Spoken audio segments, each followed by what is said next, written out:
তো আপনার নাম কি? আমার নাম হইল জিন ফেরেস্তা।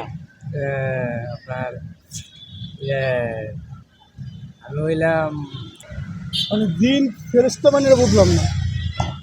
মানে আমি হইলাম সর্বশক্তিমান আব্বা হুজুর আছে না, ওনার একমাত্র সন্তান। এই আপনার আমি হইলাম আপনার কি জানি বলে ফেরেস্তা আর কি। 700 বছর শুনেন নাই, সর্বপ্রথম যে দুনিয়া সৃষ্টি হয়েছে পরে 700 বছর ইবাদতের একজন ফেরেস্তা ছিল। হ্যাঁ, আমি সেই ফেরেস্তা মানুষ। তাই? তাহলে তো আপনার অনেক পাওয়ার থাকার কথা তাহলে। পাওয়ার থাকার আছে? কথা, আমি তো প্রথমে দুনিয়াতে আসছি তাও দেখা গেছে মানে অন্য একজনের মাধ্যমে আসছি। তো সেই জন্য তারা আর কি আমাকে একটু মানে মানে পরিচিত হওয়ার জন্য মানে বাইরে থাকতে বলে, যাই হোক।